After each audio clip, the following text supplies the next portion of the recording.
Sejam bem-vindos a mais um episódio aqui do nosso podcast, Criminocast. Antes da gente começar, dá essa moral aí, vai lá, segue a gente, se inscreve no canal. A gente está no Insta, lá no @Criminocast Podcast, está crescendo, coloca os cortes lá. E vem aqui pro nosso canal do YouTube, tá cheio de episódio. Tô subindo as aulas, agora são vários episódios diferentes em linhas de trabalho diferentes. Tenho certeza que você vai gostar muito. E falando em gostar muito, hoje estou com um puta de um cara aqui, eu admiro demais o trabalho dele, um grande colega. Cada vez que eu tenho contato com ele, descubro uma coisa nova e a admiração só cresce. Eu já vou apresentar o André, nosso amigo, que hoje é o presidente da Associação dos Delegados de Polícia aqui no estado de São Paulo. Ele participa de outras entidades de representação também, de associações de classe. Ele vai contar aqui pra gente, o pernambucano que tem uma puta de uma história, já foi polícia em um monte de lugar, é um cara que realmente é diferenciado. Então, doutor André, por favor, aliás, falando nisso, esse episódio aqui, o contexto qual é, para você que está assistindo a gente aí em outras datas? Nós tivemos uma alteração recente, né, na estrutura de carreira aqui da Polícia Civil do Estado de São Paulo, na esteira de uma lei orgânica nacional, em que a expectativa era que as polícias civis de cada estado se adaptassem por meio de uma nova lei orgânica. Então, alguns estados ainda não fizeram, outros já fizeram uma nova lei orgânica e outros, aparentemente, vão fazer de forma segmentada, né, por eixos, que foi a experiência de São Paulo, ou pelo menos está sendo a experiência de São Paulo. Então, é nessa esteira que hoje a gente conversa com o doutor André, além, claro, com o André, se me permite, um colega. Por favor.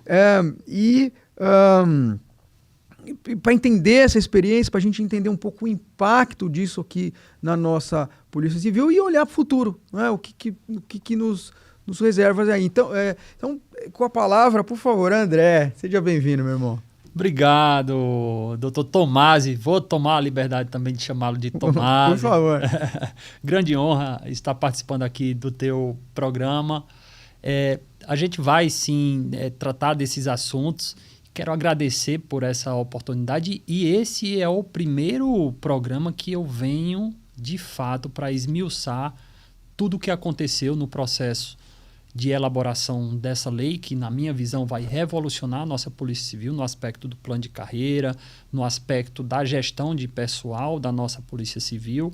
Também para aqueles que desejam ingressar na Polícia Civil, fica aqui a dica, você vai entrar agora numa instituição com um plano de carreira que, na minha visão, é um dos melhores agora do país. E olha que eu estudo essa temática há algum tempo.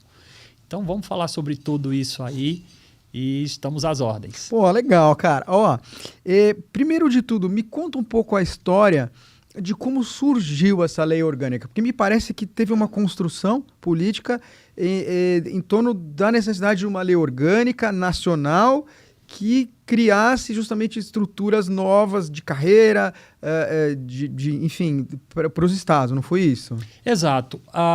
Essa história começa bem antes da entrada em vigor da Lei Orgânica Nacional das Polícias Civis. Só para a gente se situar no tempo, a Lei Orgânica Nacional das Polícias Civis, ela é de 23 de novembro de 2023.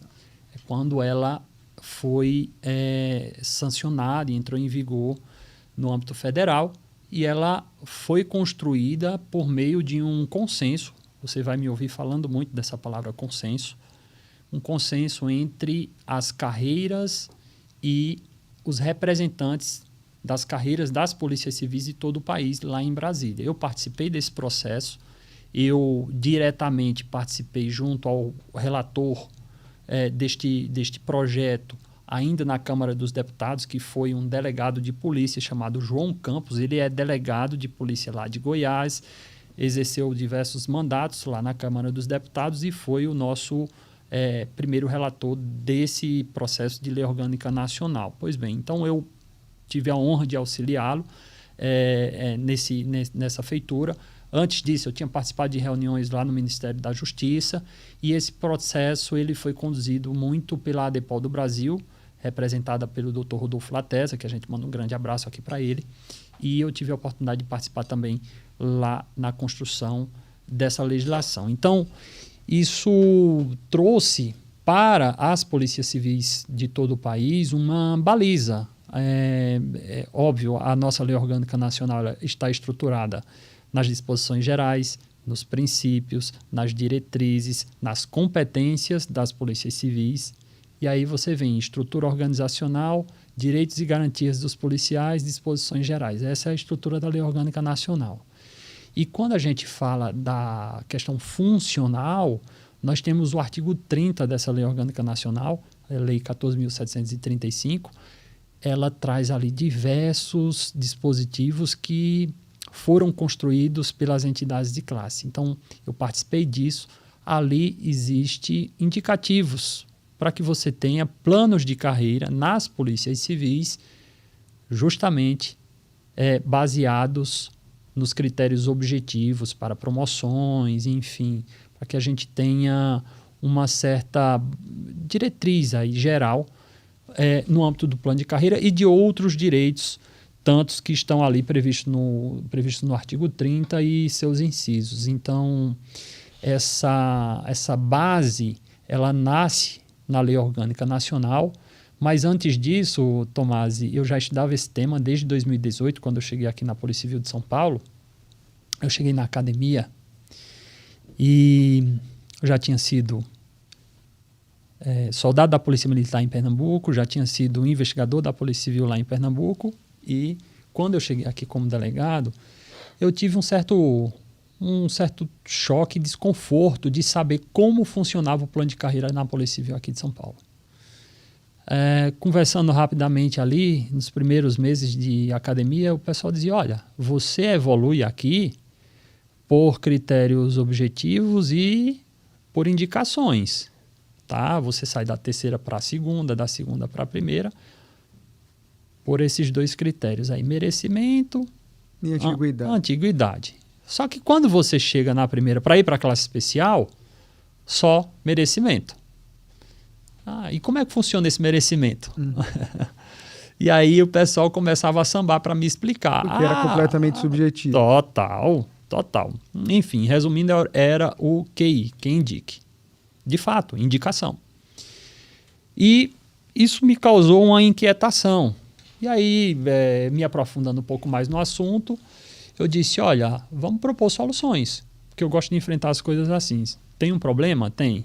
Qual é a possível solução? Porque a gente não é dono da verdade. É uma possível solução, né? Então, eu comecei a desenhar ali, naquela época já, minutas de lei para resolver problemas como esse, problemas como o da jornada de trabalho, que o pessoal já me falava, eu ali na Acadepol, o pessoal falava, não, a jornada de trabalho aqui, você trabalha e tal, mas se ultrapassa a jornada ordinária, você não recebe, fica tudo na conta do RETP. E aí eu comecei a estudar, vendo o problema, propondo solução. E mais um eixo, que na época eu também estudei, foi o eixo remuneratório, para saber como é que funcionam os modelos de remuneração em relação às polícias civis e outras carreiras de Estado, relacionados ao subsídio, modelo de pagamento por subsídio, modelo de pagamento por vencimento, que é o nosso aqui no Estado de São Paulo. Então, naquela época eu já identifiquei algumas necessidades de mudança, estudei o assunto, escrevi minutas e foi por isso que eu fui parar lá na Associação dos Delegados como presidente. E aí teve uma aproximação sua com a gestão da associação, sim, por uma atração natural do que você estava... Exato. Fazendo. Na época, o Dr. Gustavo Mesquita, nosso grande amigo e irmão, era o presidente da ADPESP. A gente tinha na diretoria ali grandes amigos, Dr. Arnaldo Rocha Júnior, nosso amigo. Depois, a gente, na gestão em que eu participei como diretor de Relações Institucionais, o Dr. Márcio Ramalho, nosso grande irmão também, Dr. Dario, Dr. Rodrigo Lacorde, enfim. Essas pessoas, elas identificaram naqueles projetos que eu escrevi ali no meu plantão, lá no 50DP, depois na DDM, que eu trabalhei no 50, Itaim Paulista, Zona Leste de São Paulo, depois lá na DDM, também na Zona Leste. Eu escrevia meus projetos por ali, já tinha iniciado a escrevê-los na Acadepol, e aí eles viram que fazia sentido aquilo que eu tinha colocado no papel, até porque era algo um pouco diferente, porque eu observo que as pessoas elas têm ideias e propostas para solucionar os problemas do mundo. Mas eu vejo pouca gente pôr no papel, né? Põe aí, escreve, pega a tua ideia, põe no papel aí para ver se ela fica de pé. E eu acho que foi um diferencial quando a gente fez isso. E aí eles me chamaram, o Gustavo me convidou, eu participei da gestão do Gustavo como diretor de Relações Institucionais, 3 anos como diretor, e depois fui eleito como presidente da ADPESP. E aí foi aí que você conseguiu levar para Brasília algo que já estava cozinhando também lá, que era uma lei orgânica, e aí, pô, você aterrizou proposta lá, aquilo começou a andar. Exato. Veja, a discussão da Lei Orgânica Nacional, ela é muito antiga. Ela estava no Congresso Nacional há mais de 20 anos. Tá. Tanto da Polícia Civil quanto da Polícia Militar. E aí, por força do trabalho realizado pelas entidades de âmbito nacional, e eu fui também presidente da ADPJ, que era uma entidade de classe de âmbito nacional, representativa dos delegados, ela foi criada como uma dissidência da ADPOL do Brasil, que é a maior entidade, mais antiga e tudo mais.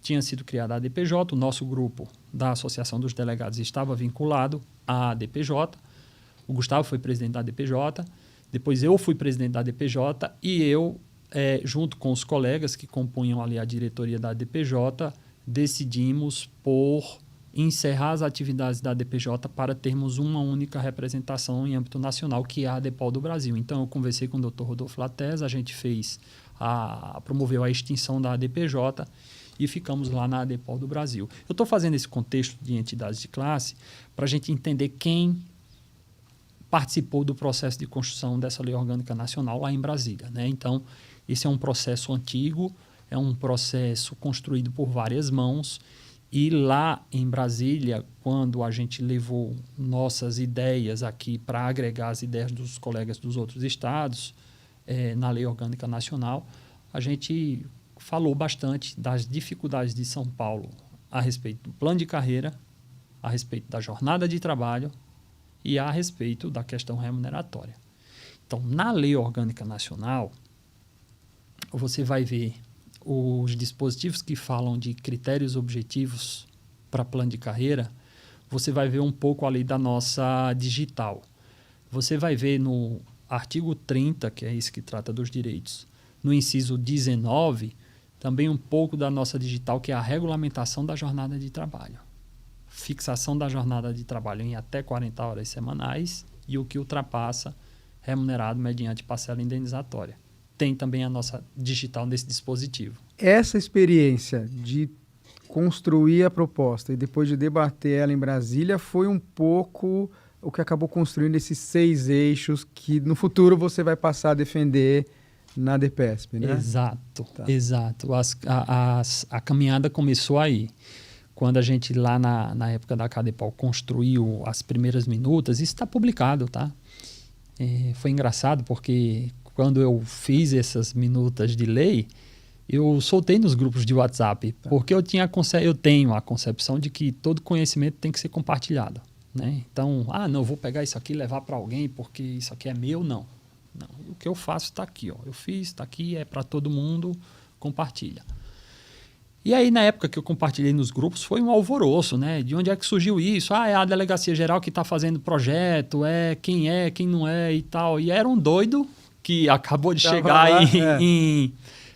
chegar em São Paulo e estava com o sonho de mudar algumas coisas em relação a problemas, principalmente nos aspectos funcionais. Então, é uma experiência engraçada, interessante, muito engrandecedora, muito difícil também, porque você, nesse processo, você recebe críticas, você mexe também com muita gente que não quer que nada mude. Então, é um processo que me fez crescer muito profissionalmente e pessoalmente também. E hoje a gente vê a consolidação desse trabalho que foi feito lá atrás, há mais de 8 anos, né? Quando eu cheguei aqui, a gente vê pelo menos um dos eixos, depois de 8 anos, ele está aí. Está aí construído.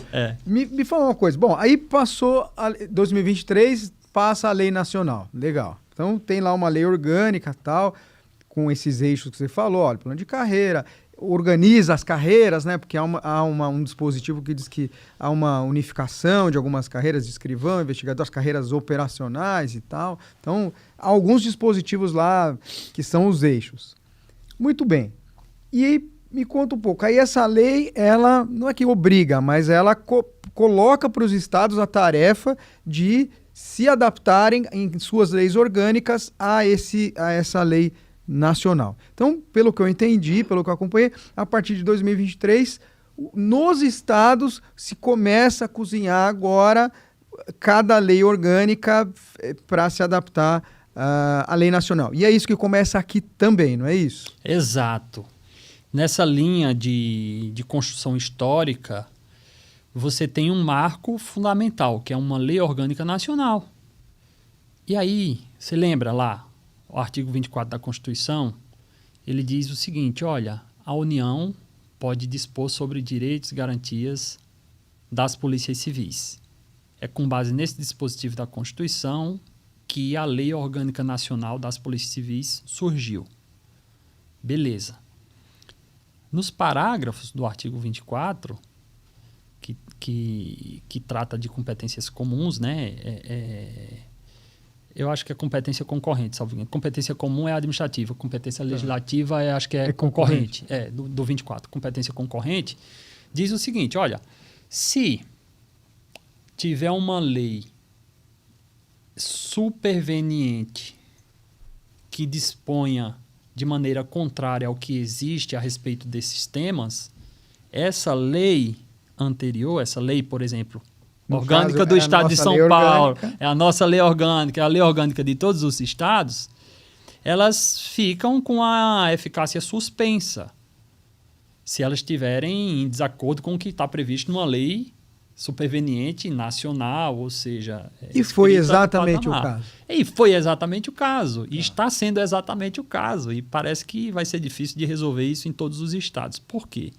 Porque, veja, a lei orgânica nossa de São Paulo é de 1979. 1979. Né? A lei 207. E ela está em desacordo com praticamente tudo. Ela é uma lei antiga, anacrônica, e ela é muito elementar. Ela não regula todas as relações institucionais da Polícia Civil e nem as relações funcionais. Beleza. E aí a Lei Orgânica Nacional vem, traz essa inovação no ordenamento jurídico que é superior ao que está disposto nos estados.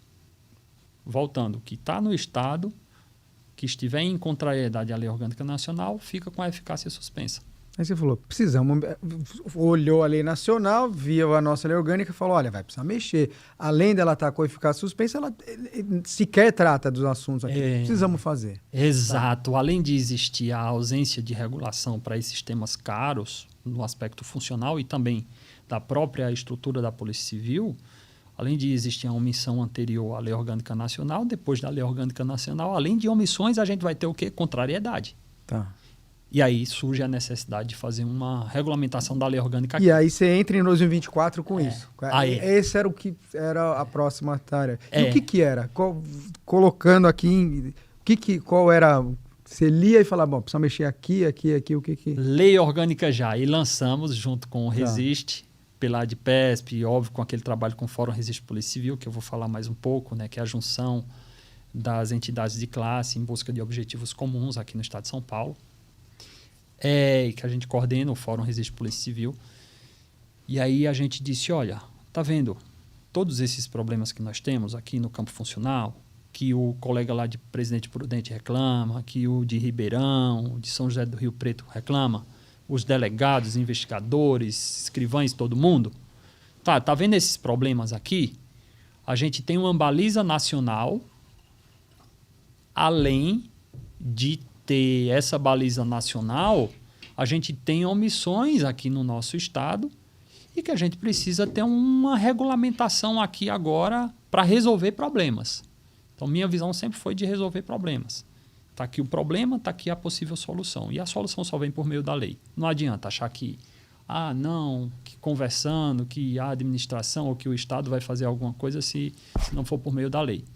Existindo a lei, já é difícil, às vezes, de executá-la, imagina não existindo. Então, surgiu A campanha Lei Orgânica Já, a gente trabalhou a questão de comunicação, trabalhei os aspectos técnicos, comecei a fazer minuta completa de lei orgânica e a fazer esses debates. Primeiro, consolidando os consensos com as carreiras da Polícia Civil. Então, eu sentava e sento ainda, né, com as equipes, com os representantes do Fórum Resiste, Associação dos Investigadores, dos Escrivães, agentes de tele, sindicato deles, enfim, são 17 entidades de classe no Fórum Resiste. Eu sento com eles aqui numa sala, ponho a minuta aqui na tela e vou debatendo com eles artigo por artigo. Ó, esse artigo aqui eu trouxe de tal lei, esse daqui é da Lei Orgânica Nacional, esse outro é da Lei Orgânica Nacional. Por exemplo, que aí as carreiras operacionais vão se identificar. Requisito de ingresso do nível superior para as carreiras operacionais da Polícia Civil. Está lá na Lei Orgânica Nacional. Diz que precisa ter nível superior para ingressar nas carreiras. As carreiras da Polícia Civil são... Aí vem a questão da discussão do OIP e tal, que é Oficial Investigador de Polícia. As carreiras, lá no artigo 20 e 19, por ali. As carreiras da Polícia Civil são compostas pelos cargos de delegado de polícia, oficial investigador de polícia, perito criminal e tal. Requisitos de ingresso para essas carreiras é de nível superior. Assim, falando bem... Ou seja, o cara que quer ser policial civil precisa estar formado em alguma... Tem um diploma de nível superior. Tem um diploma de nível superior. Nível médio não seria mais aceito. Não. Tá. Então, perceba.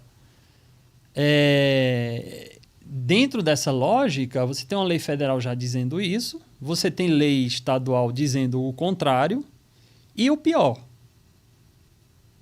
Tentou-se fazer, inclusive, concurso aqui no estado de São Paulo, prevendo o requisito de ingresso de nível médio, né?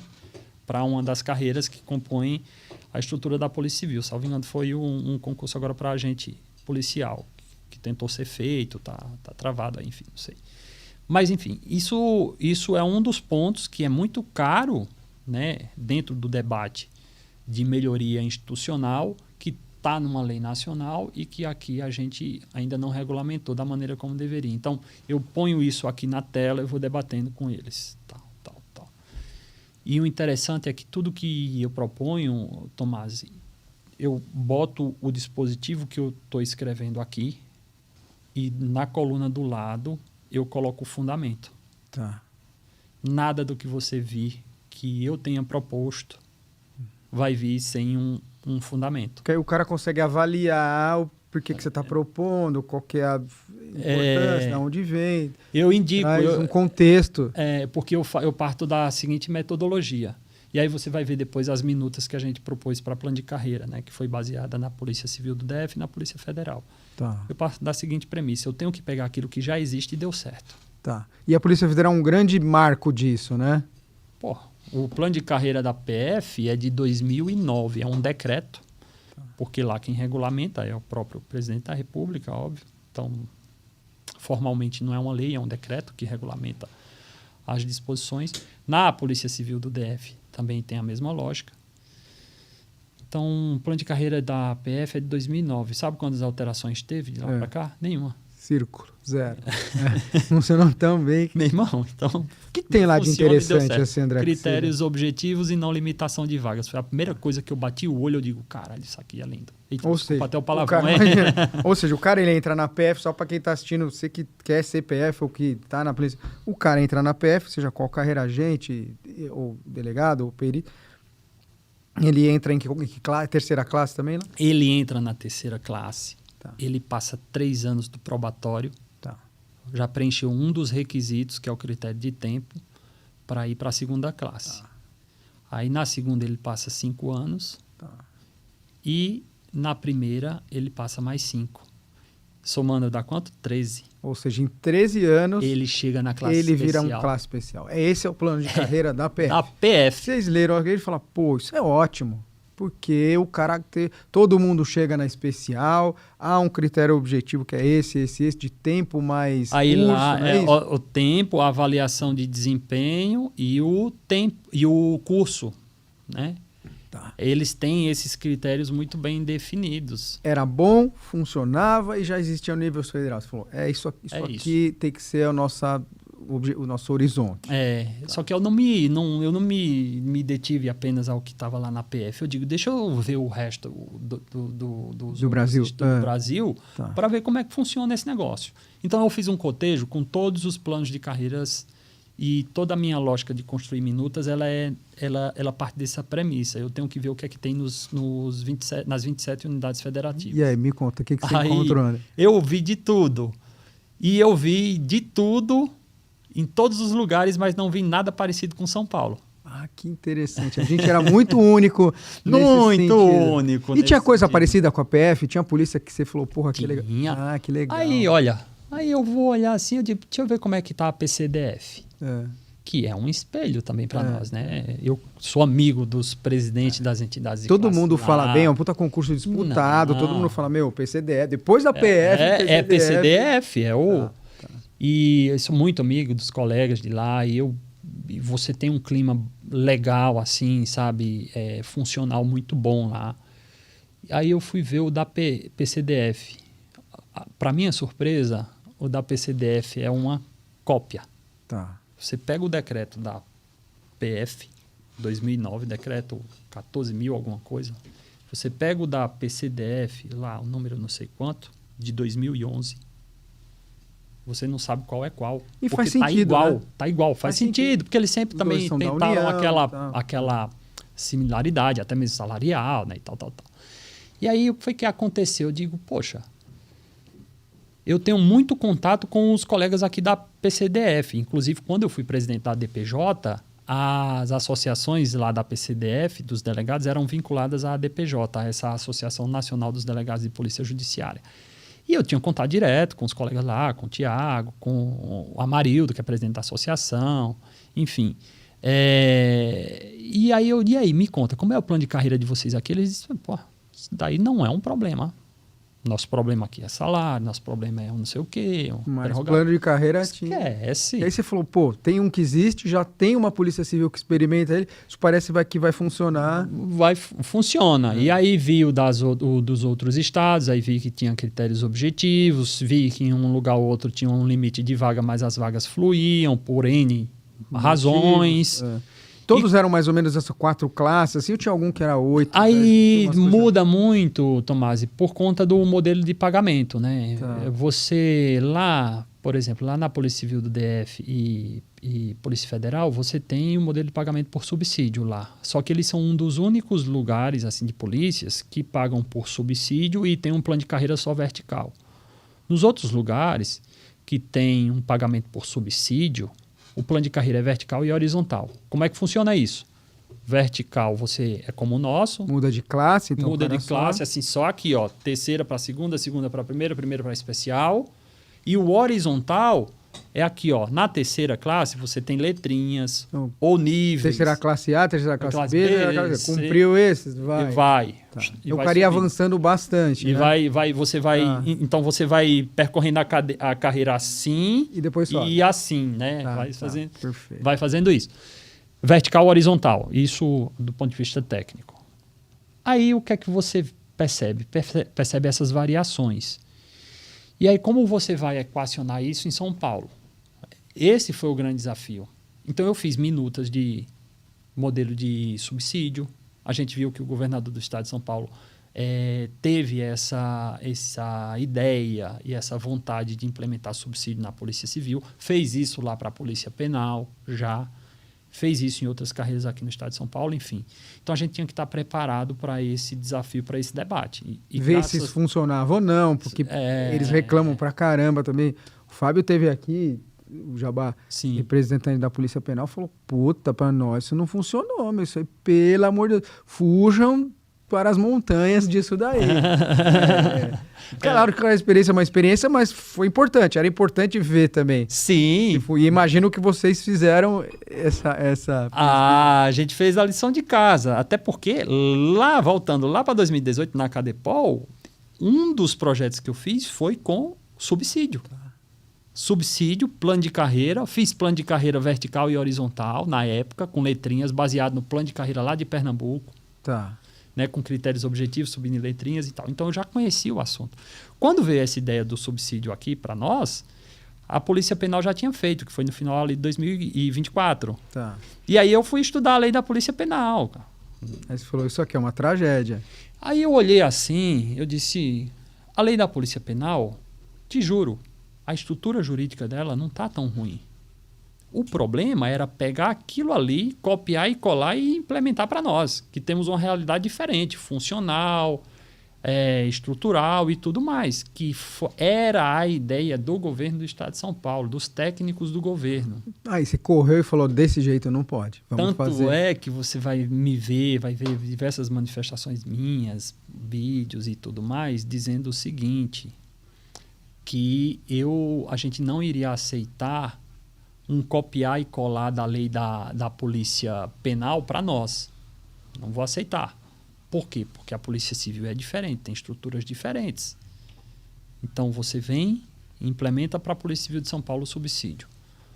Traz um modelo fechado, que os técnicos do governo do Estado de São Paulo vão pegar, copiar da Polícia Penal e aplicar na Polícia Civil, esquece, vai dar errado. Uhum. Primeira coisa que ia dar errado era o plano de carreira. E técnico tá olhando planilha, né? Quer dizer, Planilha. ele não conhece a realidade e tal. E aí você falou, a gente precisa levar isso pros caras. Então todo projeto de lei, para prosperar, ele tem que fechar 3 pontas. A ponta jurídica, a ponta orçamentária e a ponta política. Todo. Tá?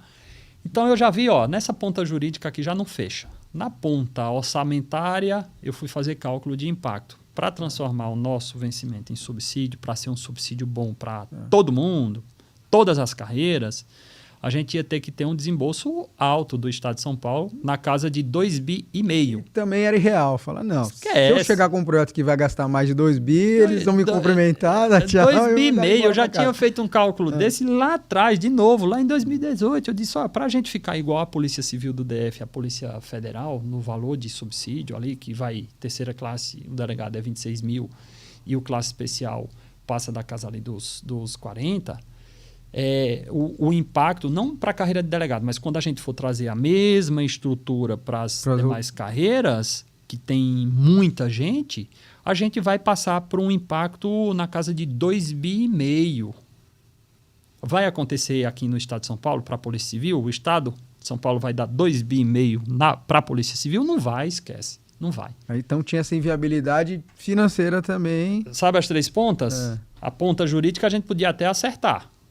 Agora, a ponta orçamentária eu já sabia que não ia prosperar.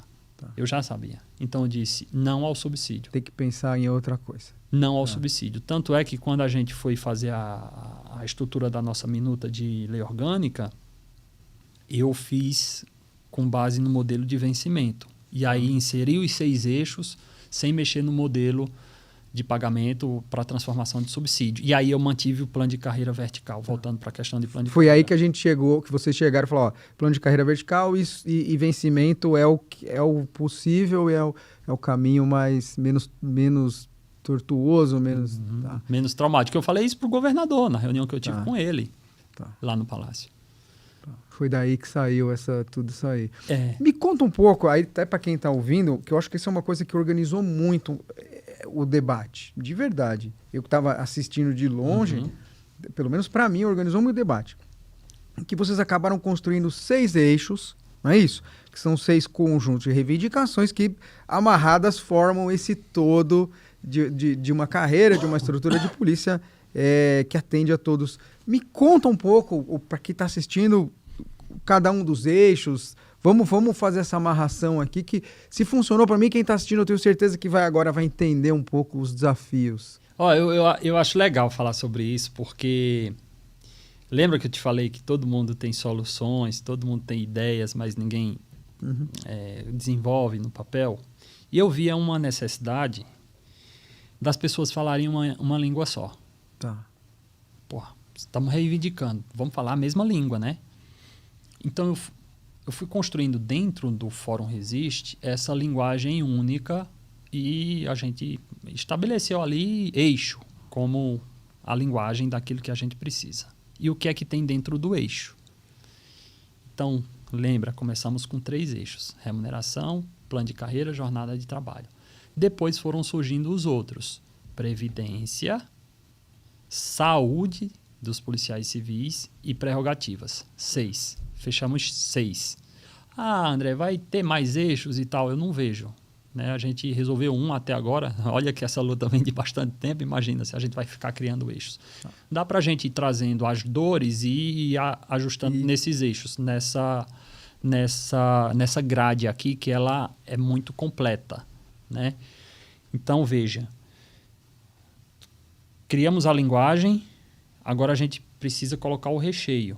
O recheio tem que ser como técnico, com minuta, para a gente chegar numa mesa de discussão e não ficar falando o que é que eu acho, o que é que fulano acha. Aí um outro discorda, o outro concorda, o outro briga, aí vira... Não, meu amigo, vem cá, olha para isso aqui. Você está com disposição para ler? Tá? Não estou. Então, você concorda ou discorda? Eu tenho um amigo meu, cientista político, que ele fala, se não fizer isso, vira terapia de grupo. Exato. Que aí um reclama, o outro vai chorar. E olha, você tem que ver, assim, no âmbito classista, e depois eu vi, Tomás, que no âmbito até mesmo do nível técnico de debate com o governo, isso foi fundamental. Porque, veja, o técnico do governo, quem está lá na SGGD, Secretaria de Gestão e Governo Digital, quem está na ATL, Assessoria Técnico-Legislativa lá da Casa Civil, que é quem empacota ali os projetos do governador para mandar na LESP, essas pessoas não estão vendo as estruturas de carreira do Estado inteiro. Elas não conhecem nada da Polícia Civil, elas não sabem nem que tem 14 carreiras na Polícia Civil. Como é que eles vão criar lei, disciplinar? E se você traz um negócio já bem acabado, fundamentado, você também facilita para eles, para avaliar o que é interesse do governo, o que é possível, adequar um pouco a linguagem do que eles querem fazer. Imagino que para eles também é importante, né? É maravilhoso. Você chega até com mais simpatia da pessoa, porque aquilo é algo que conversa com o que ela faz, né? Sim. E por isso que nós despontamos na representatividade, porque as pessoas, quando iam falar conosco, elas viam, esse trabalho é diferente. Não é o trabalho classista clássico de cobrar, reivindicar, apresentar um ofício dizendo quais são os problemas. Não, chegou já com alguma coisa mais bem acabada, mais passível de ser debatida e com suas implicações, com seus fundamentos perfeitos. Como eu sempre falo, é problema numa mão, possível solução na outra mão. A gente chegava para sentar dessa forma. E nós colocamos um ingrediente diferente. Lembra da palavrinha que eu falei no começo? Consensos. Perfeito.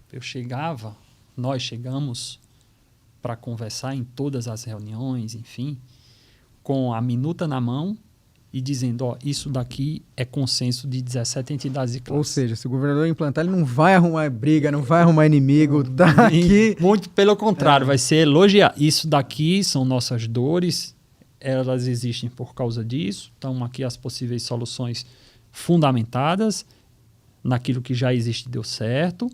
E agora o que é que a gente precisa fechar? A ponta política. E aí azeitou o eixo, a aresta política. Aí você vai azeitando a aresta política, que ela é difícil. Perfeito. Ela não é tão fácil. Por quê? Porque a vontade política ela vai ter que nascer. E não, a gente não se engana. É um parto. É um parto. Um governador de estado, ele tem as estruturas todas de estado ali buscando abocanhar um pedaço do orçamento. E então você tem que trabalhar. Não adianta só ficar falando do problema, não. Você tem que ir para cima.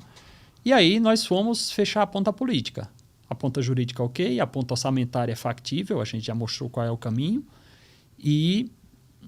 agora fechar a ponta política. Aí foi quando veio a parte das reivindicações mais contundentes, né? Que a gente viu que estava chegando agora para o final do governo, Tarcísio.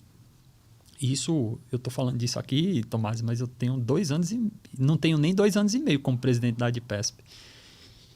Meu mandato vai encerrar no final desse ano. Então, veja, eu olhava para o horizonte e via, olha, se até o dia 4 de abril de 2026 nós não tivermos nenhum projeto encaminhado para a LESP... Projeto de recomposição salarial, recomposição salarial, que aí é o eixo remuneração. Mantém vencimento, esquece subsídio. A gente até criou a expressão, né? Subsídio vai ser uma granada no nosso bolso, para deixar isso claro. Eu falei isso na reunião com o governador, inclusive, quando eu estive com ele no Palácio. Mantém... dá um reajuste linear para não cometer o mesmo erro do reajuste não linear que foi dado no começo do governo Tarcísio, lá em 2023, com o secretário de RIT à frente da pasta. E aqui vem e me entrega, por favor, o eixo do plano de carreira. Se você não vai conseguir me entregar uma lei orgânica completa, regulamentada, Pelo com menos os outros eixos... Vamos trabalhar esses dois. Qual é o eixo que faz sentido para você? O plano de carreira faz. Então, vamos entregar isso aqui. Então Entende? você conseguiu pelo menos, vamos dizer, eu tinha 6 eixos, Tinha vamos trabalhar 6. pelo menos 2 deles e a gente... Tá. Exato. Eu levei, na reunião com o governador Tarcísio, lá no Palácio, essa reunião nasceu de um protesto que nós fizemos lá no Largo São Francisco. O Fórum Resiste, já vendo que o tempo estava se esvaindo, que a construção da lei orgânica não saía, né, por N fatores e tal, que o subsídio ia ser ruim, tal, e a gente, vamos fazer um mega... Precisamos aparecer um pouco. um mega protesto. A gente já vinha fazendo protesto, fizemos um protesto virtual, andando nas delegacias, fazendo protesto nas redes e tal. Agora vamos fazer um protesto maior. E aí o Fórum Resiste convocou um protesto para o dia 18 de novembro de 2025, lá no Largo São Francisco. Quando eu lancei o protesto, o pessoal da Polícia Militar me ligou. Doutor, não, acho que a gente quer participar também aí, viu? Puta negócio inédito, você consegue enxergar isso, né? Inédito. Aí eu olhei, eu digo, porra, cara, meu. é isso. Olhamos pro lugar certo. Claro, vamos fazer junto. E aí eles vieram. Aí a imprensa já estava de olho aberto, né? O DERIT estava fazendo a relatoria daquele projeto lá em Brasília, né? Que ele estava apanhando bastante lá da relatoria do projeto das facções e tal. O doutor Nico estava como secretário de Segurança Pública e calhou que o nosso protesto foi bem nessa fase. De maneira estratégica, a gente foi desenhando ali os caminhos e os cronogramas. E aí, PM veio. Quando a PM a gente anunciou que a imprensa começou a dar Polícia Civil e PM vão fazer protesto, Polícia Penal a mesma coisa. O Jabá ligou e disse, olha, nós também... a gente quer ir junto. E aí o protesto foi feito pela Polícia Civil, Polícia Militar e Polícia Penal. E a superintendência técnica? Os peritos, eles sempre quiseram trilhar um caminho apartado. Tá. E aqui em São Paulo, eles são uma superintendência dentro da Polícia Civil, né? Tem essa circunstância que é sui generis aqui em São Paulo. E a Lei Orgânica Nacional, na construção da Lei Orgânica Nacional, ficou muito bem definido que a superintendência, no caso aqui, né, em São Paulo, a Polícia Técnico-Científica, ou ela está dentro da estrutura da Polícia Civil, ou ela está totalmente fora. Em São Paulo, ela está dentro e fora ainda. Né? Isso é algo que vai no futuro que precisa organizar. Até porque eles estão com a PEC lá em Brasília para se tornarem polícia também, lá no 144. E isso é o que vai definir essa questão de uma maneira conclusiva. Então, aí o protesto ocorreu, foi acordado por unanimidade entre as entidades que estavam fazendo o protesto, numa reunião com o doutor Nico, que nós iríamos... fazer o protesto mantido, e lá eu subi no carro de som, só que ficou definido o seguinte, olha, o protesto está mantido, vamos fazer, mas por sugestão dos representantes das entidades de classe, ficou definido que somente eu iria subir, anunciar que o protesto estava sendo feito por isso, por aquilo, que estavam participando tais entidades de classe e que a gente ia ter, em decorrência, como resultado já dessa nossa ação, uma reunião com o governador do estado de São Paulo. E aí foi aí que começou a abrir as portas para construir a solução. Exatamente. Tá. E foi aí que a gente teve esse caminho aberto. Então, fomos recebidos lá no Palácio. Acho que foi numa reunião 2 semanas depois. Enfim, 1 semana depois, a gente foi recebido lá pelo governador do estado de São Paulo, com todo o seu staff, com todos os seus secretários, que cuidam dessa temática. Então, veja, é engraçado, porque eu cheguei lá, as entidades de classe do Fórum Resiste, todas que participaram do movimento, mais as entidades de classe da Polícia Militar, mais a entidade de classe dos policiais penais, nós fizemos reuniões de briefing para participar dessa reunião com o governador, encaminhamos os nomes de todos os representantes que iriam até o Palácio e ficou definido que falaria pela Polícia Civil eu, pela Polícia Militar o Gimenez, que participou do protesto junto com a gente, e outras entidades de classe da Polícia Militar, depois que essa reunião foi agendada, a Associação dos Oficiais da Polícia Militar, a OPM, que eles não participaram do protesto, mas participaram da reunião com o governador. E só um detalhe, e aí o representante da Polícia Penal não foi autorizado a entrar no Palácio naquele dia. A reunião ocorreu, na hora da reunião eu cobrei a presença do representante da Polícia Penal e foi dito pelo secretário, né, que aí é uma secretaria à parte, secretário da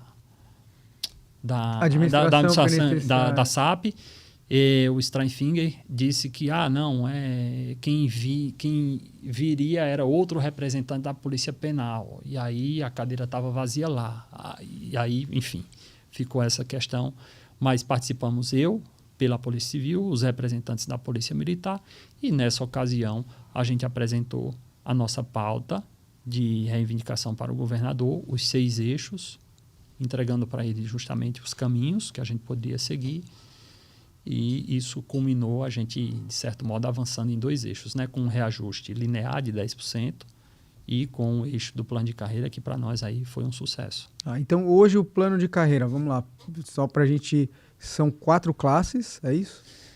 O que é que a gente tem lá? É a manutenção daquilo que da lógica de hoje, plano de carreira vertical com 4 classes. Terceira, segunda, primeira especial.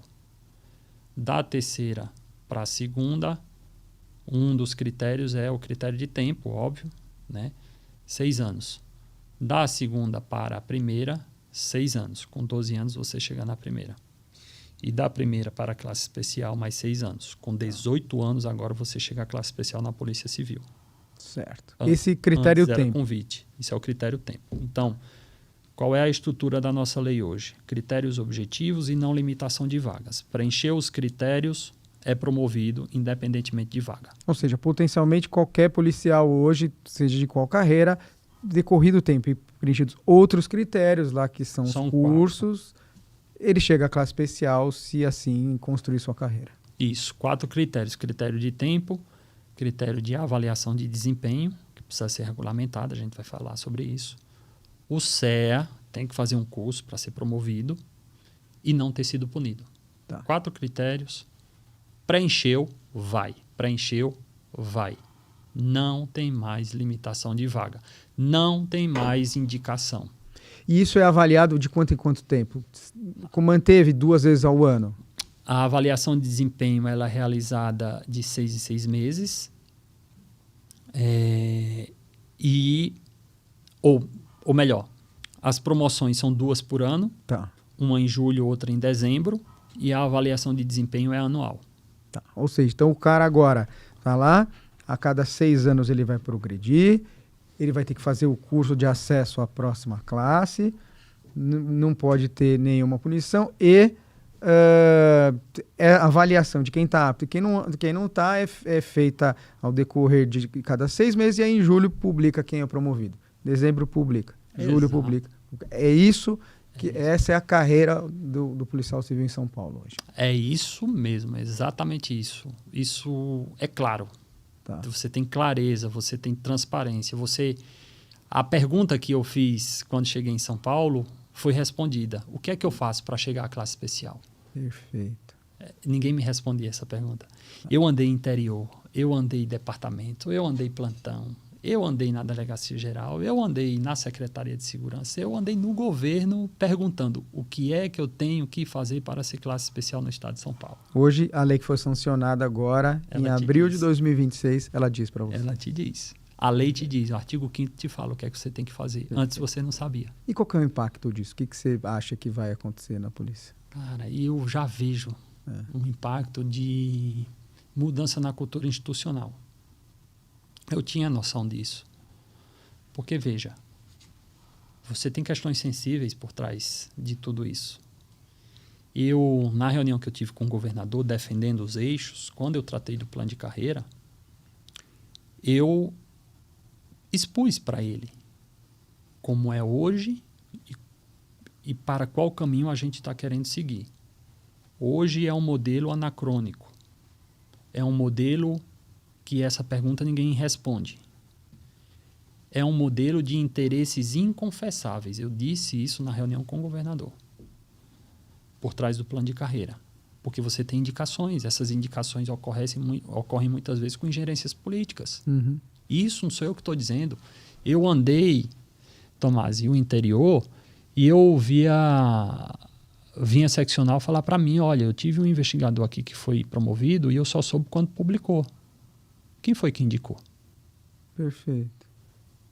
E delegados para a classe especial, que só surge uma vaga por ano ou no máximo 2. Essa coisa de ter um máximo de vagas também travava um pouco a carreira, porque vocês precisavam esperar algum daqueles 100, eram 137, 139. Né? 139 classes especiais, algum deles se aposentar para abrir a vaga e isso acabava travando a carreira, porque se essas pessoas ficassem sei lá quantos anos lá até se aposentar, ninguém acendia a classe especial. Esse era um grande problema. Exato, que é a questão da limitação de vagas. E o outro era o das indicações, como é que se faz. E eu sempre disse, gente, todo mundo que foi promovido porque mereceu, cumpriu ali, foi indicado, ok, ótimo. O problema é quem não vai e merece.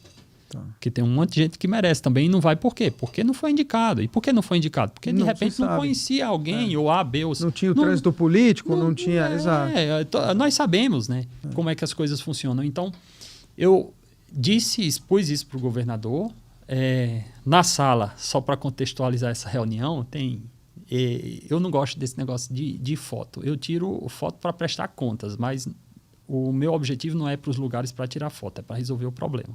Então, tem lá uma foto nossa, lá no palácio, está o governador. Aí, tinha o secretário Derrite, que já tinha voltado de Brasília, já tinha assumido a cadeira de novo, secretário de Segurança Pública. Tinha o doutor Nico, secretário executivo da Secretaria de Segurança Pública, antes do Derrite sair. Do outro lado, tinha o secretário da Casa Civil, o Arthur Lima. Tinha o secretário da Fazenda, o secretário Kinoshita. Tinha o secretário da SAP, Streiffinger. Tinha a gestora da SPPrev. Tinha o secretário de Gestão e Governo Digital, que é o secretário Caio. Ou seja, as secretarias que tinham relação com as nossas demandas estavam naquela sala. Uhum. Você entende? E isso foi importante para esse negócio sair, porque essas pessoas são as que fazem o modelo do que vai ser levado. Exato. Né? E o delegado-geral também estava presente nessa reunião. E estavam os representantes da Polícia Militar e todos falando a mesma língua, né, na parte de representação. Foi ali que a mágica começou a acontecer. Começou, porque o governador disse, olha, primeiro, o pessoal está me causando um ruído forte lá fora. Né? Não é nem um ruído, já é uma crise. Né? Porque quando a gente fez os protestos, enfim, as críticas, elas foram contundentes, né? Segundo, o que eles estão falando aqui nessa sala faz sentido. Tem problema para resolver. E por que não está resolvendo? Vamos resolver. Vamos resolver. Então está aqui meu secretariado, eles têm que dar uma solução. E a solução partiu de nós, porque eu mostrei para ele o caminho. Eu disse, olha, tem 6 eixos. 6 eixos. Esse aqui é esse eixo aqui. Tá vendo o eixo remuneração? O senhor, com todo respeito, não faça um subsídio para nós, não, porque eu vou ter que sair daqui e comunicar para a classe que o senhor vai estar botando uma granada no nosso bolso, porque o senhor não vai dar 2,5 bi de orçamento. Vai dar? Não vou. Então, desculpa. Então, deixa isso aqui de lado, governador. Eu estou falando assim, mas lá sim. Você fica, né? É uma fala mais institucional e tudo, mas o recado o recado é bem isso mesmo, né? E você tem pouco tempo para falar, para se expressar, então você tem que medir muito bem ali o que é que vai falar e defender sua ideia. Então, o eixo remuneração é isso, tá? Reajuste linear para não cometer o mesmo erro que foi cometido no começo do governo. Aí estava o secretário de Segurança Pública assim na mesa, ele ficou assim, né? O secretário de HIT, a gente tem um respeito, o nosso embate sempre foi de ideias. Então, reajuste é linear para a Polícia Civil, Polícia Militar e entre as carreiras. Os colegas da Polícia Militar é isso, tá? Então, veja aí o que é que o senhor pode dar para nós acima de 2 dígitos. É óbvio que a gente pede sempre o mais. Se fosse para botar a gente nas melhores polícias, tinha que dar um reajuste de 100%, que aí ia dar aquele impacto de 2 bi. Enfim, a gente reivindicou. No eixo do plano de carreira é isso, ó. Critério objetivo, não limitação de vagas. O atual modelo é anacrônico, tem interesses inconfessáveis, ninguém responde à pergunta, não tem transparência, então a gente precisa resolver o plano de carreira. É isso. E a gente já tinha brifado muito os técnicos do governo durante a discussão da lei orgânica naqueles grupos de trabalho. Estava lá o secretário Freide, com quem a gente teve um contato muito bom, muito proveitoso. E me parece que isso ajudou, né? Porque tudo isso que já tinha sido construído deve ter sido usado ali para sair logo, porque aí em questão de um mês você já tinha um projeto para a Lesp, não é, André? Exato. Toda essa base, dentro daquela estratégia de chegar com uma possível solução, ajudou de maneira assim, muito precisa as coisas andarem, porque como a gente tinha do lado de cá, nosso interno, infelizmente, alguns colegas cavando falta, embarreirando, para o jogo não seguir, mas acabou que tinha muita construção, estava muito fundamentado, tinha muito consenso, acabou que aquilo aconteceu. Exato. Me fala uma coisa, perto das outras polícias, a gente está na média, é mais ou menos isso que tem por aí, se a gente pegar os planos de carreira dos outros lugares, assim, é mais ou menos, nós estamos agora mais ou menos com a cara das outras polícias, assim, André, que estão mexendo? Estamos. Tá. Que olhar de alegria, cara. Cora! Que satisfação. Eu ia para as reuniões lá em âmbito nacional com os colegas, presidente do DF, de Rondônia, do Acre, Santa Catarina, Paraíba, Pernambuco. Tome lá, conversa, bate papo. Porque no meu estado é assim que funciona isso, aquilo. E os colegas sempre elogiaram São Paulo em razão do tamanho, da estrutura e tal. E aí a gente fica todo... São Paulo realmente é uma gigante. A gente tem um orgulho da Polícia Civil de São Paulo.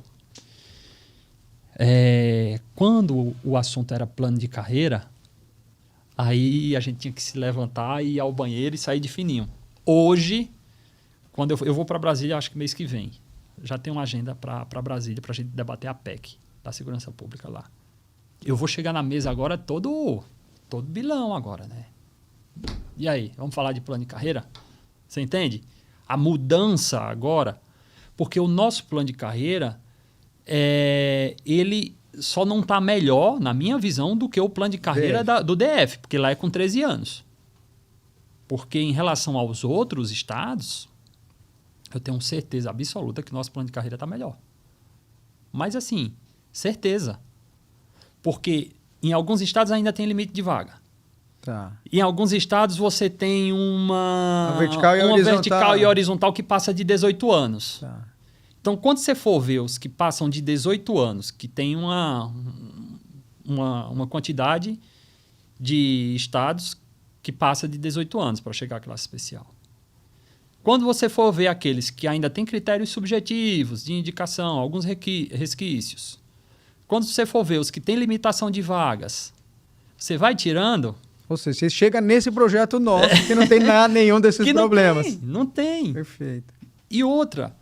É um projeto que não é bom para os policiais somente, é bom para a população. E posso te falar, é bom para as outras polícias, porque agora o cara que está lá no outro estado vai falar, olha, São Paulo é assim, DF é assim, ou seja, você também constrói uma massa política que serve de reivindicação para o colega também em outro estado. Exato, o colega lá acho que foi do Maranhão, me mandou mensagem ontem, o presidente de lá, doutor Dominici. Gente boa demais, mandou mensagem, falou de algum assunto e depois falou, cara, vi o plano de carreira de vocês, ficou muito legal. Aí ele disse, a gente está tentando mudar aqui também alguma coisa. Desses tópicos, né, relacionado à limitação de vagas, eu não lembro bem se é a limite de vagas ou se são os critérios de indicação. Ele disse, a gente está tentando mudar aqui uma das coisas também, então não sei o quê. Me manda o teu modelo aí. Você vê, o cara, isso vai ser usado lá como argumento para ele falar, olha, São Paulo fez também. Tal. E isso, essa estratégia ela é utilizada, né? Um faz melhor, o outro vai lá e procura para dizer, ali tá bom, viu? Qual que você acha que é o eixo mais problemático, André, pra gente? Assim, falando de notícia ruim agora, o que você olha e você fala, puta, isso aqui, meu... O eixo da remuneração é dinheiro. Sempre vai gente, É né? dinheiro, é dinheiro. É orçamento, é dinheiro, beleza? Então, tirando esse, dos outros 6 eixos... Que eu acho que é uma luta eterna, né? Eterna. Março nós estamos lá de novo, na próxima database, falando, governador, a gente precisa de novo recalcular e tal. Tirando esse que é Sísifo, né? Nós estamos... a pedra cai, ele carrega a pedra de novo. É a de eterna, igual o complexo de Édipo, né? Ele sobe com a pedrinha na montanha, a pedra cai, você desce e pega de novo. É o eixo da Previdência. Tá. A Previdência vai ser difícil. Tá. Não no sentido de que é difícil de acontecer. Mas no sentido que ele é problemático. É um regime previdenciário ruim pra gente, né? Porque assim, Pernambuco fez o ano passado, cara. Tá. Doutor Diogo, que é um grande amigo, eles conseguiram lá. E junto com as entidades lá, né, tem o Áureo, tem uma galera boa lá, né, que representa os operacionais. Eles conseguiram a paridade e integralidade até 2020. É isso que eu ia perguntar, para situar quem está assistindo a gente. 2 coisas que eu vou perguntar. Primeiro, como é que é no governo federal? Segundo, porque você falou de PCDF e PF, a gente precisa olhar para esses caras, ver se para eles também funciona. E segundo, pelo que eu sei, aí é uma puta bagunça. São Paulo é assim, ó. Até X ano, quem entrou no serviço público até acho que 2003, se não me engano, paridade e integralidade. Então o cara ganha, sei lá, líquido 10 pau, ele se aposenta, ele vai ganhar 10 pau líquido amanhã. Legal. Primeira coisa. Segundo, quem está entre 2003 e 2013, eu acho, no ingresso, não é isso? Então, essas pessoas, elas têm a integralidade, mas não tem a paridade, pelo que eu sei. Então, o cara mesmo, que é o meu caso, por exemplo. Você ganha, sei lá, 15 mil líquido, vou ganhar 15 mil líquido. Essa é uma outra situação. E nós temos os colegas que são pós-2013. Esses vão se aposentar com o teto do INSS. Então, se o cara ganhar 15 pau líquido hoje, o INSS acho que é 8 e qualquer coisa, 7, acho que é 8,100, se não me engano. Esse cara vai receber 8,100. Então, essa é uma terceira situação. Esse cara não tem nem integralidade e nem paridade. É disso que nós estamos falando, André? E tem uma quarta situação. Quem entrou de 19 para cá. E quem entrou de 19 para cá é uma quarta. E qual é a situação desse colega? É a da reforma da Previdência da Emenda Constitucional 103 de 2019. Não tem paridade, não tem integralidade, não tem nada. Mas é teto do INSS também? Teto do INSS e complementar. Tá. Para quem está no recorte de 13 a 19, ainda tem uma discussão ali. Porque não fizeram a complementar, agora não vai mais dar tempo, cara. Já perdeu 10 anos quase de... E assim, pelo julgamento do tema 1019, deixa em aberto para dizer, olha, os estados em que a lei diz que o cidadão tem a paridade, isso pode ser fixado até 2019. De 2019 para frente, não pode ter paridade. Ou seja, aí realmente tem que fazer a complementar. Já não tem integralidade. Tá.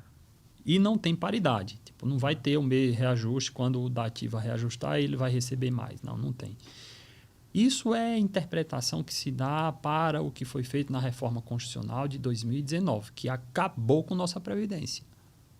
Foi 2019, foi ali onde a nossa Previdência foi E reforma destruída. Constitucional estadual, né? Não, ali foi... Federal. 2019 foi a... Foi a CF 88 mesmo. Tá. 103, Emenda Constitucional 103 de 2019. Tá. Que fez uma pequena modulação ali, para quem entrou antes da emenda de 2003, né? Que ela passou a valer em 2004. Então, quem entrou antes de 2004, né? Antes de 1º de janeiro de 2004, quem entrou ali para trás, integralidade e paridade, que é o que você falou. Tem. Beleza. O STF disse, é isso mesmo. Tá. E aí vem com aqueles recortes que você trouxe aí, de 2004, né? A 2013, de 13 a 19, de 19 para frente. Puta, uma bagunça isso aí. Uma bagunça. Todo mundo judicializa? Judicializa. O tema 1019 foi oriundo aqui do estado de São Paulo, que foi uma ação de uma escrivã de polícia. Que foi, é daqui? É daqui, cara, é daqui. O tema 1019 tem origem no estado de São Paulo. Foi subindo, aí virou o tema de repercussão geral. E lá ficou definido, grosso modo, que existem esses recortes para a aplicação do que está previsto na Lei 51 de 85, que dispõe sobre a Previdência dos Policiais Civis, é uma lei específica. Essa lei dispunha sobre paridade e integralidade. Então, meio que o julgamento se centra nisso aí, para dizer que, olha, não é a lei do Estado que vale, é a Lei 51 que tem que ser aplicada, com paridade e integralidade. Aí vem o outro lado e diz, não, mas teve reforma à Constituição, então essa lei aí não está adequada à Constituição, que são essas reformas, 2003 e tal, depois a Emenda Constitucional 19. E o tema 1019 diz o seguinte, se o Estado tiver a previsão da integralidade, ok, e se tiver a previsão da paridade até 2019, ok. Tá. É o nosso caso aqui em São Paulo? É e não é. Está em disputa essa interpretação. E esse que é o problema. Esse que é o problema, porque nós temos a complementar aqui em 2013. Tá. Então, as próprias reformas à Constituição, elas trouxeram essa figura da Previdência Complementar. Para quem é entre 2003 e 2013, por coerência, teria que ter a paridade, porque se você não tem a complementar, esse é o cara que vai sair perdendo, porque ele não tem a paridade. Ele não tem a complementar, esse cara vai ficar no vácuo. E aí existe uma solução nas nossas ações judiciais. Na nossa lei orgânica atual, a 207, ela tem umas coisinhas que se salvam lá. Uma delas é dizer que aos policiais civis aplica-se o disposto no Estatuto do Servidor Público do Estado de São Paulo. Tá. Que é uma lei de 86, parece, se não me engano. E lá diz que tem a paridade. Então, as nossas ações judiciais, elas estão baseadas nessa construção jurídica. Essa interpretação é que está em disputa em juízo hoje nas ações da DPF. Exato. Tá. Só que para resolver a questão precisa de quê? Precisa resolver isso na lei. Precisa resolver isso na lei. No nosso eixo Previdência, ele foi o mais difícil de construir para nossas minutas, né? Está publicado. Tá? Então, nossos eixos eles estão todos publicados. Eu soltei eles em pedaços, não soltei a minuta completa, nossa, né, da ADPESP, do Fórum Resiste de Lei Orgânica, por uma questão estratégica. Mas no nosso eixo Previdência, nós trazemos ali qual é a solução. Qual é a solução? Técnica, baseada na Constituição Federal. Dá para eu ficar vendendo terreno no céu? Dizer que, olha, faz aqui na Lei Orgânica do Estado de São Paulo, paridade e integralidade para todo mundo, inclusive para quem entrou depois de 2019, faz e vamos aí para cima? Dá para fazer, argumento jurídico a gente tem. Do ponto de vista constitucional, a gente perde um pouco ali na qualidade da argumentação, porque você tem essa reforma constitucional que acabou com a Previdência dos Policiais Civis em 2019. Então, a situação de quem entrou pós-19 é um pouco diferente, é mais difícil. Significa que ela é impossível? Não. Tem caminhos. Mas as construções que a gente fez ali, em relação a minutas para solucionar o problema, estão muito bem consolidadas. André, e o impacto disso aí? A gente precisa ter a solução de injustiças com investimentos. Não adianta achar que vai resolver os problemas sem colocar um pouco de mão no bolso. E veja, não está entregando nada de novo não, viu? Está corrigindo injustiça, coisa que tiraram. Tiraram num contexto, esse contexto não existe mais, que era aquele contexto de pandemia, tal. Você tem essa necessidade de corrigir essa injustiça e isso precisa ser feito, precisa ser alterado. E o Estado pode fazer isso, com base no que está previsto na Constituição. Ótimo. Pelo menos eu acho que isso dá uma facilitada, né? Exato. Porque se tivesse que construir com os outros 25 mais DF, esquece. Não ia. E a gente tentou lá na Lei Orgânica Nacional e o dispositivo não prosperou, né? Ele foi vetado. Entendeu? O governo federal correu, falou, eu não vou pôr a mão nisso aí. Não. Por quê? Porque, você sabe, né? A lei passa no Congresso Nacional, a gente faz ali uma articulação, os parlamentares sempre são favoráveis às pautas da segurança pública, um ou outro aqui que, enfim, defende outros interesses que não são dos servidores, e, enfim, aí que votam contrário, mas são poucos. E aí os dispositivos passaram, tinha um dispositivo que falava de paridade e integralidade, nessa lógica, né, para todas as polícias civis, mas esse dispositivo foi vetado pelo presidente da República, sob o argumento técnico levantado pelo artigo 127 da Constituição Federal, que diz que um ente federativo não pode criar despesa para outro ente federativo. Perfeito. E como essa questão da Previdência ela é muito debatida no âmbito da gestão de Estado. Eles viram esse problema, falaram ele disse esse aí, não. Aí os governadores eles vão para cima, para cima lá do governo federal também e tal, e aí eles se organizam lá e dizem, bota, esse aí tem que vetar. E aí esse vai ser o mais complicado, então. Eu vejo esse como... Porque os outros são tranquilos. O outro é o saúde, que é o auxílio saúde, né? Eu tenho 1000 exemplos para dizer para você aqui, o impacto não é alto, já fiz cálculo também, dá para fazer. E esse daí qual que é o modelo mais que você acha mais... Critério objetivo, modelo universal de idade. Você tem mais idade, recebe um valor maior de auxílio saúde. Tá. Tem uma idade menor, recebe um valor menor. Então seria isso, seria um valor acoplado ao... Por isso que o modelo de vencimento é importante, porque permite que você faça isso, né? Imagino eu. O de subsídio permitiria, porque esse auxílio saúde não vem entra como verba indenizatória.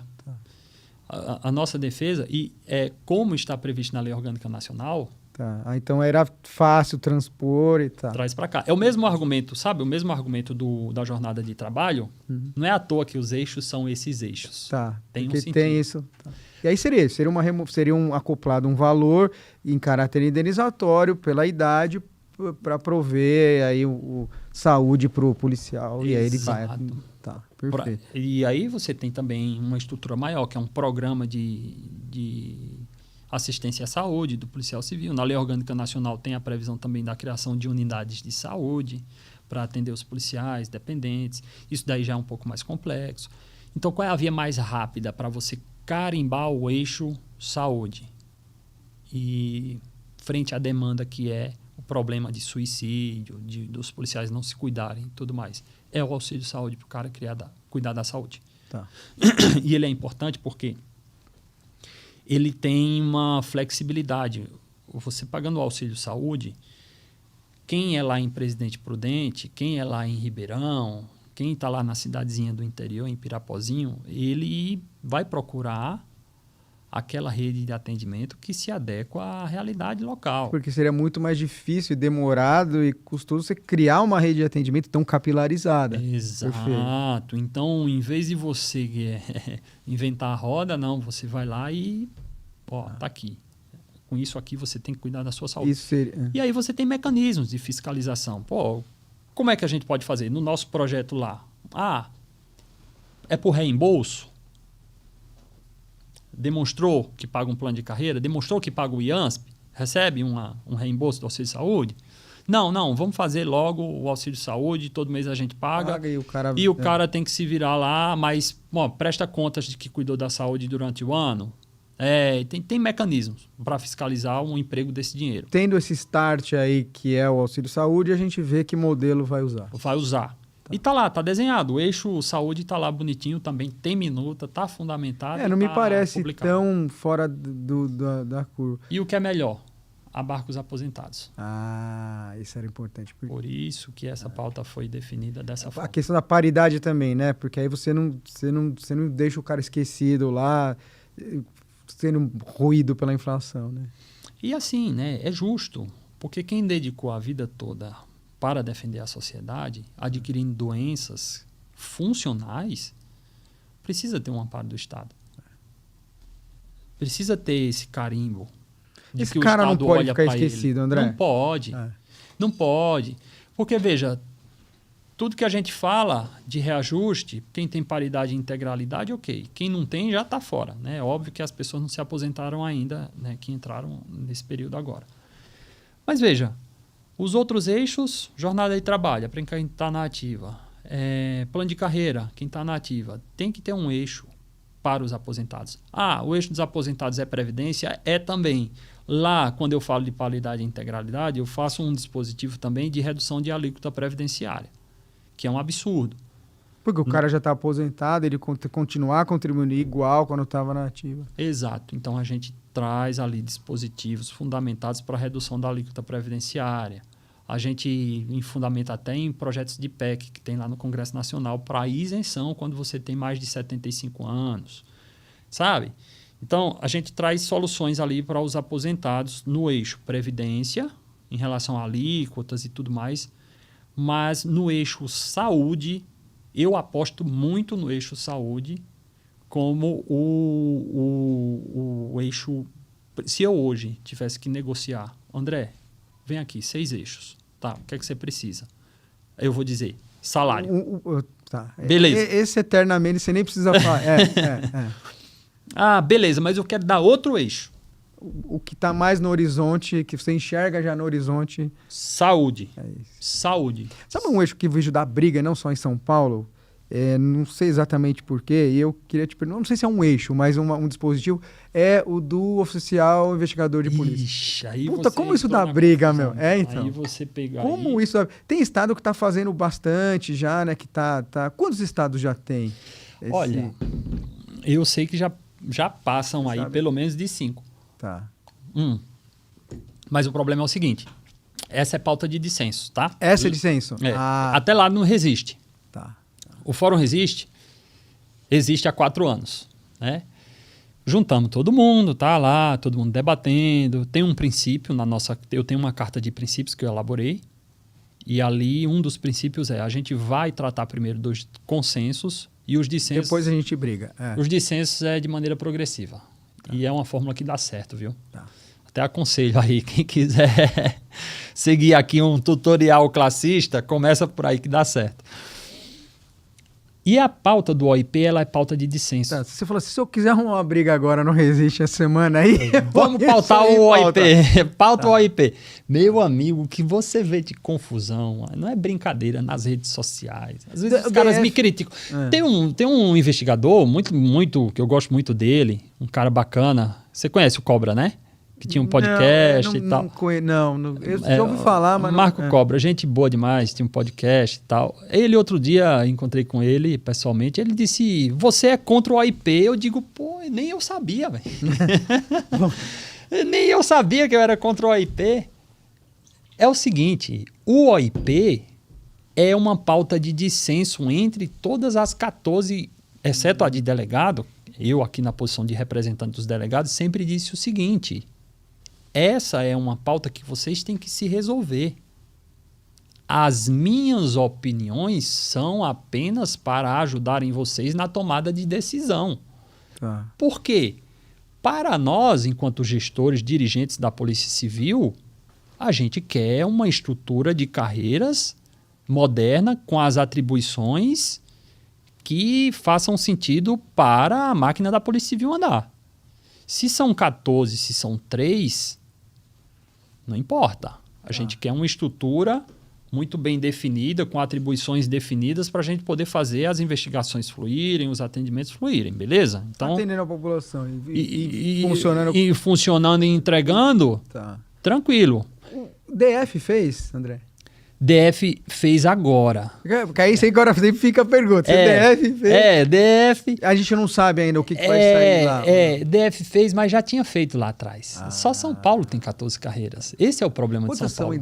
Quantas são no DF? No DF, eu acho que eles tinham um agente de polícia civil e tinha um outro cargo lá, né? Dentro dessas carreiras dos operacionais, tinha escrivão e tal. E eu acho que agora chegaram no OIP. Eu eu te confesso que eu não li, detalhes, não li as alterações que eles promoveram. Enfim, não sei como é que tá. Mas o que é que acontece na Lei Orgânica Nacional? Durante esse debate lá em Brasília, ficou definido o seguinte, sabe? A estrutura da Lei Orgânica Nacional, ela tinha que sair. Mas ela não podia sair rígida, Porque senão você ia entrar em particularidade dos estados. Você está falando com 27 caras de 26 mais DF, se você quiser regulamentar absolutamente tudo, você não vai sair. Não vai, meu amigo, não vai. Então, ela foi estruturada da seguinte forma. Tem dispositivos que são de aplicação imediata, que é a maioria, e tem uns que dizem assim, que tem uma fórmula. De acordo com a lei do respectivo ente federativo. Porque aí você deixa espaço para regionalidades, deixa espaço para quem vai construir, que é o nosso caso. Isso aí vai dar briga, vamos esperar para brigar, vamos Exato. Perfeito. Aí quando você vai lá, salvo engano, é o artigo 19, parágrafo 1º da Lei Orgânica Nacional, que ele fala lá das carreiras, delegado, oficial investigador de polícia, perito. Aí no parágrafo 1º diz: as carreiras da Polícia Civil dos estados são constituídas por essas carreiras. Ou, tem um ou na lei. Que é a porta de saída para... Ele não está ali porque erraram a redação, não. É a porta de saída que o legislador deu para o cara não se matar cada um. Ou aquilo que estiver disposto no respectivo ente federativo. Significa que São Paulo pode juntar todo mundo e que São Paulo pode deixar todo mundo do jeito que está. O que não pode, sabe o que é? E aí é quando eu te falo que tem dispositivo de aplicação imediata. O que não pode é ter carreira de nível médio, de ingresso de entrada de nível médio, porque agora todos são nível superior. Tem dois dispositivos na lei que eles são taxativos, eles não dão brecha para o lei do respectivo ente federativo. Não tem brecha. Então as pessoas às vezes se confundem um pouco. Veja, te dei um exemplo já de cara daquilo que é obrigatório e daquilo que o Estado pode regulamentar por força dessa acomodação regional. E aí vem tese defendida de que não, isso é obrigatório, porque lá nas disposições transitórias tem um dispositivo que fala disso, daquilo. Não tem. Os dispositivos das disposições transitórias, eles foram vetados, os vetos não foram derrubados. Entendi. Entende? Então, essa regulamentação ficou prejudicada. Aí, sobreviveu um dispositivo lá para aqueles estados que, sim, que querem fazer essa junção. Aí tem lá uma regulamentação mínima, falando da questão da junção, dos termos técnicos do direito administrativo de extinção de carreira, né, enfim, de junção das carreiras. Tá lá, tem alguma coisa básica ali. Mas, assim, não é taxativo, obrigatório. Então, a perspectiva é essa, quer dizer, de ter o nível superior por mandamento legal. Isso. E talvez manter as carreiras, pelo menos por enquanto, para evitar embates desnecessários que não são necessários agora, até porque a lei permite isso. É isso que você enxerga hoje. No Resiste, é isso que a gente tem consolidado à base de consenso, é que, olha, mantendo o vencimento e mantendo essas estruturas de carreira, se a gente regulamentasse os outros eixos, a gente teria uma lei orgânica hoje. Hoje. Você caminha bem. Hoje eu teria uma lei orgânica, se o governo quiser. Se o governo do Estado de São Paulo quiser uma nova lei orgânica para a Polícia Civil, ele tem hoje. Sabe o que eu ia te perguntar? Consensual. Tendo essa construção, e é uma coisa que sempre me perguntam, quando eu falei que eu ia ter você aqui, os caras me perguntam isso, por ser professor de cursinho. Concurso, isso abre um pouco de perspectiva para a gente começar a ter mais concurso de novo? Faz tempo que não abre? Porque isso, resolvidos essas grandes questões, me parece que isso dá um pouco mais de segurança agora para a administração voltar à tona com concurso, né? Eu vejo o caminho aberto para os concursos o tempo todo. A gente teve, de fato, aí uma contratação muito grande durante o governo Tarcísio, mas a porta de saída é muito... É gigantesca também. É bem atraente a porta de saída. É mais atraente do que a porta de entrada. E aí, para você fazer concursos para as outras carreiras, são 14 carreiras na Polícia Civil. Tem algum estado que tem mais do que a gente? Não, tem. Não. Todas elas já fizeram reformas. Olha, quando hoje mais de 20, aproximadamente 20, ou são 22 unidades da federação passaram de vencimento para subsídio. Quando eles fizeram essa transformação, eles mudaram também e fizeram enxugamento de carreiras, tá? Ou fizeram isso antes. Então, quem persiste com essa quantidade de carreira imensa apenas é São Paulo. As outras é delegado, investigador, escrivão, aí tem uma outra carreira lá mais de apoio, como agente, Enfim, varia de estado para estado. Aí vem perito, médico legista, enfim, e papiloscopista. Normalmente as carreiras são essas nos outros estados. Lá em Pernambuco é assim. E só São Paulo que tem 14. Quer falar as 14? Quer que a gente fale quais são as 14? Por favor. É um desafio, viu? Fazendo isso. Questão de prova. Questão de prova. São 14. Delegado, investigador, escrivão, agente de telecomunicações, agente policial, carcereiro, fotógrafo policial, desenhista policial, papiloscopista, auxiliar de papiloscopista, atendente de necrotério, auxiliar de necrópsia, perito, médico legista. 14. Eu gosto de fazer isso, sabe por quê? Porque tem muita gente que quer falar sobre polícia civil. Tem gente que diz que defende, tem gente que diz que ama. Mas põe ele para falar sobre as 14 carreiras para ver se ele sabe. Não sabe. E são pessoas que estão nesses cargos. Sabia que você tem atendente de necrotério, que é o cara que tem a função para ir buscar o cadáver ali na rua, fazendo um trabalho de investigador de polícia? Você tem o cara que é auxiliar de necrópsia, que é o cara responsável ali por cortar e tal, fazendo um trabalho de atendente de necrotério. Você tem as funções hoje na Polícia Civil, essas funções, até porque elas nasceram de uma maneira muito estabanada também. Você sabe, você procura na lei orgânica da Polícia Civil essas carreiras, você não encontra. Elas foram sendo criadas em leis esparsas. Que interessante, eu não sabia. Você não acha. Você tem lá até carreiras que elas já não existem, foram extintas e esqueceram de botar o tracejado lá na lei. Tá? Até mesmo com a questão de técnica legislativa. Então, assim, tem atribuições que foram criadas, carreiras que foram criadas sem atribuição. Institui-se o cargo de fotógrafo policial, de desenhista policial no estado de São Paulo, de agente de telecomunicação.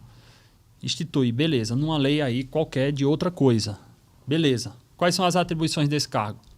Não está escrito em lugar nenhum. Sabe onde é que aparece muitas vezes? No edital de prova de concurso dessas carreiras. São as atribuições dessa carreira. Do agente de telecomunicação, fazer tal coisa. Aí você tem um pouco uma noção do que...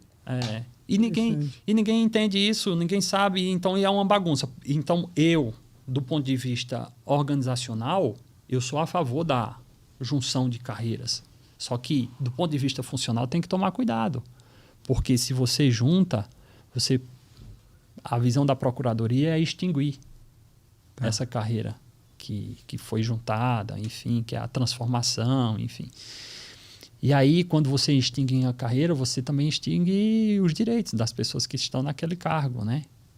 Os que estão na ativa. Sabe, um exemplo disso foi os carcereiros. Extinguiu o carcereiro, juntou com o agente policial, depois deu problema na lei, está uma confusão danada nisso, né? E aí tem uma lei, que é a lei 1350, a lei que trata ali da Previdência Nossa, 1354, salvo engano, de 2020, que ela diz assim, olha, os cargos extintos não podem receber abono de permanência. Teve uma confusão dessa. Aí não podia pagar o abono permanência. Não pode pagar o abono de permanência para o carcereiro. Entendeu? Aí você está falando da vida da pessoa, você né? Tá falando tirando dinheiro do bolso do trabalhador. Exato. O cara é um policial, ele precisa... E aí você tem aí você vai ter uma repercussão depois disso também na paridade, na integralidade, para os cargos extintos. Por isso que até mesmo dentro do Resiste, a gente foi amadurecendo muito o debate, porque é muito fácil chegar aqui e dizer sou contra ou a favor de uma coisa. É um debate raso, você fica vendendo terreno no céu. Eu não estou aqui para ser corretor de terreno no céu para as pessoas.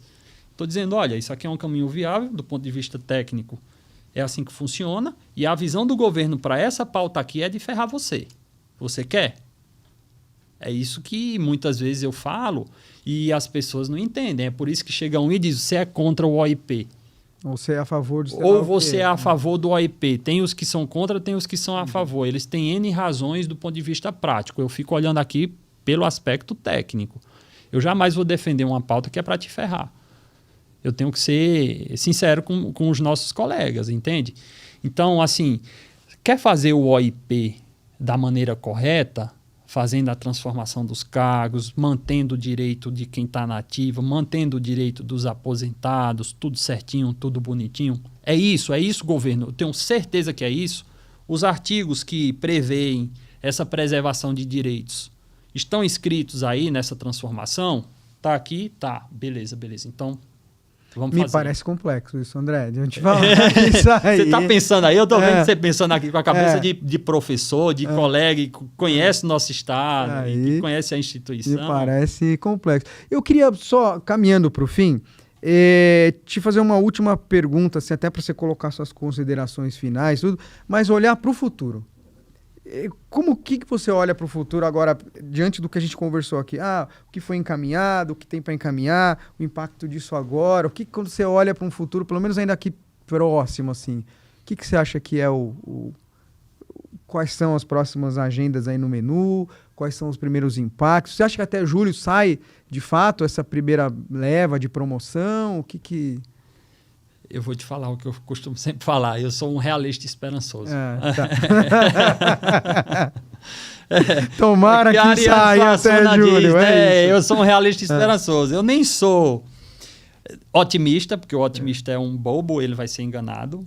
E nem sou pessimista, porque esse daí não levanta nem da cama de manhã, né? Ele não tem nem vontade de se levantar da cama, né? Então, não sou nenhum nem outro. Eu sou um realista esperançoso.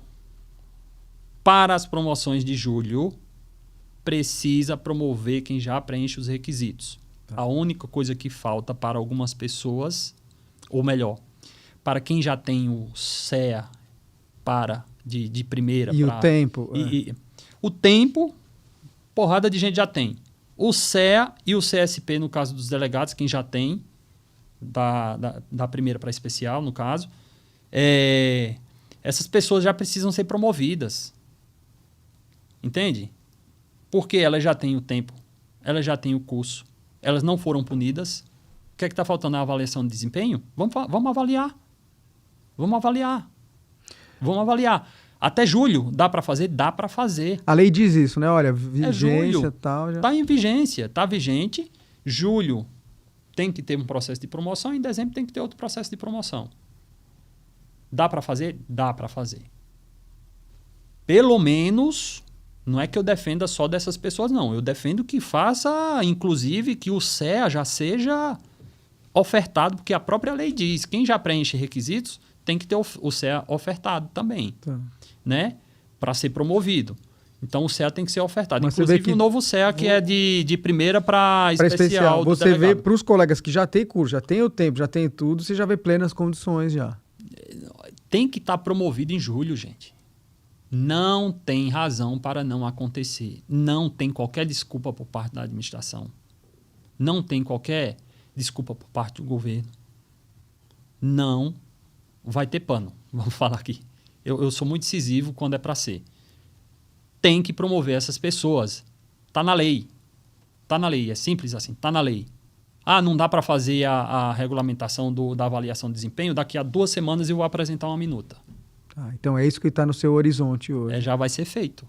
Eu já tenho, inclusive, eu já fiz isso lá atrás. Quando a gente fez o modelo do plano de carreira, que previu a avaliação de desempenho, eu já fiz minuta de portaria para delegado geral avaliar desempenho já. Eu já tenho minutas. Essas minutas, elas precisam ser rediscutidas, porque a gente tem uma realidade nova. Elas precisam ser simplificadas e a gente precisa ter isso já feito. Entende? Então, é promoção para quem já preenche os requisitos em julho. E o CEA, quem não tem o CEA ainda, vai ser um pouco mais difícil para haver Porque aí há um tempo para estruturar, ofertar... Exato. Fazer. E lembre que você não está fazendo o seu, né? Porque eu vejo os colegas falando muito da sua situação, né? Tem que lembrar que você está falando da situação de todas as carreiras da Polícia Civil. Então, você tem que estruturar e ofertar CEA para todas as carreiras principalmente para aqueles que também já têm um requisito de promoção. Tá. Né? O cara que está ali num tempo intermediário, né? Que ainda demora para ele preencher o requisito para ir para a próxima classe, né? É óbvio que não existe uma necessidade de ser imediato, mas a lei diz que quem já preenche os requisitos de promoção precisa ter o CA ofertado 6 meses antes. Tá. Então, assim, tem que ter a regulamentação disso. Então, eu vejo para julho, quem já preenche os requisitos ser promovido, e para dezembro... Já começar a ofertar curso. A gente ter... O que é que eu vou reivindicar? Um cronograma de CEA. Um cronograma de CEA. Ó, dá para fazer. Quer dizer, tem que fazer porque é lei. Então, é isso. No horizonte próximo, eram as considerações finais, mas eu tive que explicar. Não, imagina. Aqui é um bate-papo. É nosso, o tempo é nosso. E eu acho legal aqui a gente poder explanar tudo isso. Como eu te disse, a gente está aqui falando em primeira mão sobre todos esses assuntos.